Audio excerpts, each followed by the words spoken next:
안녕하십니까. 지금 이제 서울의 부동산 집값이 폭등하고 있습니다. 장난이 아닙니다. 왜 이게 좌파 정권에서만 집값이 폭등하는가? 부동산이. 우파 정권은 안 그래요. 이건 팩트입니다. 거짓말 아니에요. 집값이 가장 많이 오른 게 주로 좌파 정권. 노무현 때 확 오르고요. 그 다음에 이명박 대통령 좀 안정됐어요. 박근혜 대통령도. 근데 문재인 때 확 올랐어요. 이거는 이게 제가 경험. 왜냐하면 이게 제가 박근혜 대통령 때 강남 집을 하나 어떻게 샀어요. 근데 이거 문재인 덕분에 뭐 실현된 이익은 아니고 제가 살고 있으니까 저희 아파트 가격이 몇십억 올라버렸어요. 제가 이제 우스갯소리로 저희 집사람 보고 야, 당신이 내 평생 번 돈보다 집 하나 사가 버는 돈이 더 많다. 실현된 건 아니지만 왜냐하면 이게 그냥 몇십억이 올라버렸다니까요. 문재인 때. 그래서 문재인이가 얼마나 이게 통계 조작하고 부동산가 조작해가지고 어떻게든 이게 내리라 이걸로 이게 재판받고 있잖아요.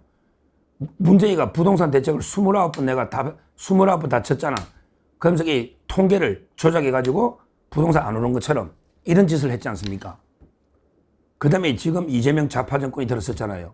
지금 이게 부동산이 장난 아니게 움직이고 있습니다. 제가 구체적인 근거를 제시하면요. 이런 게 신문 사설입니다. 경제신문에. 서울의 아파트값 상승세가 무섭다. 매매가가 최고 이제 문재인 때 비쌀 때 2020년에서 22년 이걸요. 전고점을 찍은 지역이 늘고 있다. 중요한 게 중요 대단지 아파트 있잖아. 뭐 예를 들어 송파구에 뭐 아파트가 있다. 잠실에. 또는 이제 강남에 뭐 압구정에 아파트가 있다. 또는 서초에 어디가 있다. 이런 대표적인 아파트 단지 있잖아. 대단지. 이걸 이렇게 10곳을 조사했더니 그 중에 9군데가 신고가를 기록했다. 와, 서울의 중요 아파트 단지 10개 중에 9개가 이재명 들어서 신고가를 기록했다. 이런 게 뉴스입니다. 그러기에 한국부동산원이 6월 둘째 주, 6월 9일입니다. 6월 둘째 주, 6월 9일 기준 서울의 아파트 값이 일주 전보다 0.26% 올랐다. 0.26%. 근데요, 19주 연속 상승세다. 19주 연속 집값이 오르고 있다. 이재명 좌파 정권. 이런 게 팩트입니다. 팩트예요. 그리고요, 중요한 게 집값 기대 심리. 부동산은 심리잖아요. 결국 이제 심리적으로 오른다고 생각하면 이게 막 투기가 들어오거든요. 부동산은 심리입니다. 심리. 기대 심리. 그런데 집값 기대 심리가요. 이게 뭐냐면 주택 가격 전망 CSI랍니다. CSI.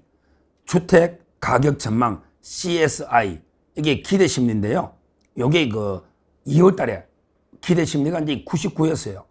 근데 이번에 5월 달에 111입니다.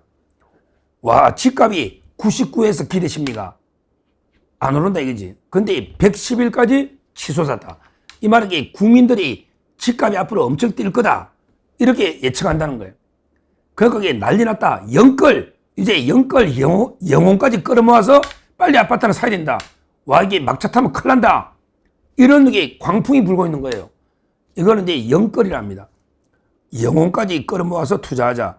이래가지고 이게 막 그냥 지금 이게 부동산이 갑자기 거래가 터지면서요. 심각한 게 문제가 된다. 이 말입니다. 야, 제가 이게 팩트인데 그러면 이게 왜 좌파 정권만 들었으면 부동산 값이 폭등하느냐? 이유가 뭐냐? 요거는 이제 제가 분석이에요. 좌파 정권이 들었으면 왜 부동산 값은 급등하느냐? 그게 첫째요. 제가 보기에 첫째가요. 뭐냐 하면 이제 공급 규제라는 게 이게 나오는 거예요. 공급 규제.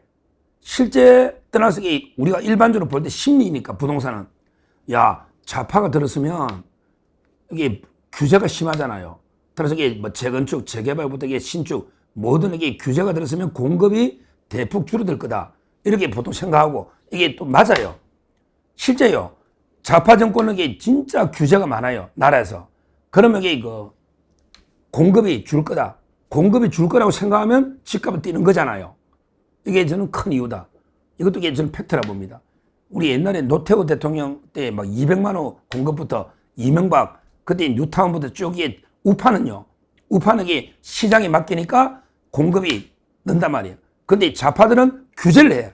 왜? 돈 버는 걸 못 보니까 부자들이 강남이나 결국에 중요한 요지마다 이게 규제가 심해지면 공급이 줄어들 거다. 이게 팩트고 이런 이게 생각을 하기 때문에 그래서 이제 그 집값이 뛰는 첫째 이유가 바로 저는 공급 규제 좌파가 이렇게 분석을 하는 겁니다. 자, 그 다음에 두 번째 이유는 뭘까? 바로 이거죠. 좌파 정권이 들었으면 막 무자비하게 돈을 뿌리버린다. 무자비하게 돈을 푼다. 이건 수요잖아요. 돈이라는 게 많이 풀려버리면 갈 데 없으면 이게 부동산 아니면 주식인데 뭐 주식은 이게 좀 올랐죠. 이재명 때문에. 근데 이거 장기적으로 봐야 돼요. 근데 중요한 거는요. 중요한 거는 이게 그 좌파 정권은 막 미래 세대 걸 약탈하지. 미래 세대 걸 약탈해서 무자비하게 돈을 뿌린다. 이번에도 이재명이 한번 보세요. 야, 최대 50만 원까지 뭐 15만 원부터 50만 원까지 막 뿌리버린 재난지원금 뭐 이러면서 경기 어렵다. 돈을 몇십 조씩 그냥 뿌리버린다고. 특히 미래 세대 걸 약탈하고 빚내가지고. 그러면 이게 돈이 풀리잖아. 돈이 많이 풀리면 당연히 부동산 쪽도 모일 수밖에 없잖아. 우리나라에 투자할 수 있는 게 부동산, 주식 말고 뭐 있습니까? 부동산, 주식, 코인 주로 이런 투자 하잖아요. 그럼 이게 주식하는 사람 따로 있고 부동산은 보통 부동산만 하거든요. 돈이 풀리면 부동산 가격이 뛸 수밖에 없는 거예요. 또 이게 금리가 돈이 많이 풀리니까 그러면 이게 금리가 떨어지고 이러면 이게 돈이 갈 데가 없으면 부동산 쪽으로 간다. 이게 저는 두 번째 이유다.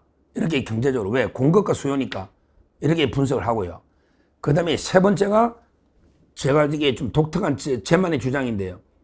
뭐냐면 이게 이거는 뭐 근거를 댈 수도 있지만 지금요 가장 부동산 투기는 좌파들이 많이 합니다. 좌파들이 부동산 투기를 엄청나게 합니다. 지도층이. 예를 들면 지금 이제 안보실장 위성락 안보실장 있잖아. 위성락 이 장학에 전국의 상가집이 뭐 몇십 개인지도 몰라요. 80억이래 공시가로. 위성락 이런 게 좌파들이요 엄청나게 투기를 많이 합니다. 돈도 많아. 옛날에 참여연대 장하성 알죠? 펀드 만들고 그 다음에 김상조 가방 들고 막 달리잖아. 몇십 년 된 날 가방. 근데요 투기가 돈을 재산이 얼마입니까? 재산이 얼마입니까? 지금요 제일 이 모든 정책을 펴는 게 국정기획위원장이죠. 국정기획위원회 위원장 누굽니까? 이한주입니다. 이한주가요 얼마나 투기를 많이 했는지 어린이날에 영등포 상가를 갖다가 아들들 초등학생 중학생한테 상가 하나씩을 어린이날 선물했잖아요. 1,000만 원짜리라고. 그것도 거짓말이지. 1,000만 원이다. 세금 10원도 안 냈어요. 1,000만 원이니까. 근데 지금 7억 8억 한다잖아요. 와 1,000만 원에 사가 7억 8억 하면 몇십 배 올려버렸잖아. 이런 놈이 부동산 정책을 하면서 지금 이게 기본 사회 만든다 하잖아. 야 이한주 너 어떻게 투기한 거 그게 말이 되냐? 내 아들들한테 이게 선물 하나씩 준대. 야 우리 국민들한테도 기본 주택 하나씩 주라. 니만 기본 상가만 가지지 말고 우리 국민들한테도 기본 상가 하나씩 달라고. 너 상가 몇 채냐? 영등포에 있고 분당에 있고 몇 채냐?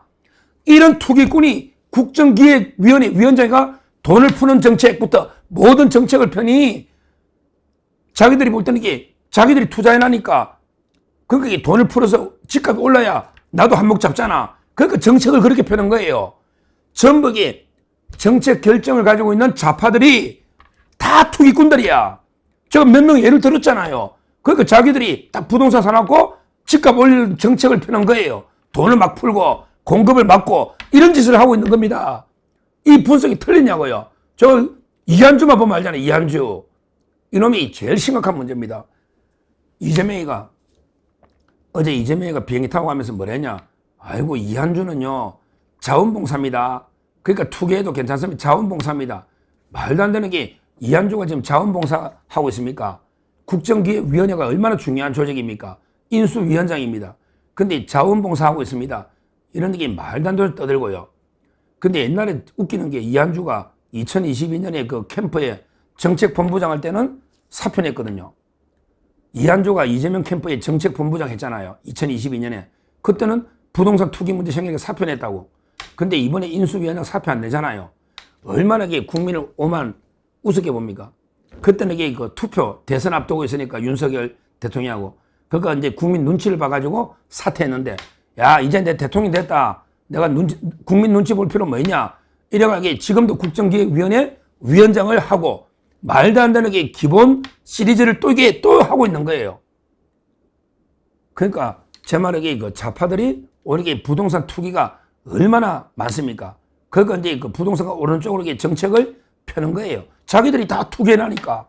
그게 장하성이고, 그게 김상조고, 그게 이한주고, 그게 위성락이고, 옛날에도 이게 엄청나게 많고, 그게 또 이재명입니다. 이재명이도 내채 배소연 앞으로 이게 부동산이 얼마나 많으냐고. 그렇잖아요. 따라서 이게 이런 게 좌파들의 위선, 이게 저는 부동산 폭등의 하나의 원인이 된다. 이렇게 봅니다. 왜? 부동산 투기를 하는 놈들은 정책을 펼 때 자기 유리하게 정책을 가져갈 수밖에 없거든요. 이런 이야기입니다. 결국 지금 이제 부동산이 심각하다. 근데 항상 좌파 정권에서만 왜 집값이 폭등하느냐. 다시 한번 정리하면 첫째, 바로 이게 좌파들은 규제가 많잖아. 시장은 무시하거든. 그러니까 이제 공급 규제가 될 거다. 실제 되고 있고. 그러니까 이제 오르는 거예요. 그 다음에 두 번째, 좌파들에게 막 퍼주고 돈을 막 그래 뿌리버리잖아. 돈 풀기. 그러면 이게 오를 수밖에 없잖아요. 그 다음에 세 번째, 좌파들이 몰래, 좌파들이 부동산 투기 더 많이 합니다. 그건 확실합니다. 우리 우파하고. 그러니까 이제 자기들 이해관계하고 일치하니까 정책을 그렇게 가져간다. 이 말입니다. 야, 이재명 너는 이게 또 문재인처럼 또 조작을 생각하지 마. 또 이게 안 되면요. 부동산 오르면 또 이게 압력녀가 조작해가지고 안 오른 것처럼 이렇게 꾸미는데 우리 국민들이 다 느끼고 있잖아요. 아까 제가 통계학적으로 설명했지 않습니까? 절대 통계 조작, 음도 내지 마라. 이렇게 보고요. 야, 지금이라도 이게 이재명 때문에 집 하나 사야 되나 고민할 텐데요. 모르죠. 뭐, 그거는 제가 이게 부동산 전문가는 아니고 제가 다만 이게 팩트만 가지고 왜 좌파 정권이 오르냐 이걸 판단했으니까 나머지는 이게 각자 판단하시면 될 거고요. 하여튼 이거는 심각한 문제다. 그래서 이게 우리 좌파 정권이 이렇게 위험하다. 왜? 부동산이 제일 중요한 거 아닙니까? 우리나라에서. 근데 좌파 때마다 부동산 실패가 이렇게 되풀이 된다. 이것만 보더라도 이게 우리가 이재명 정권을 빨리 끝내야 된다. 이렇게 말씀을 드립니다. 감사합니다.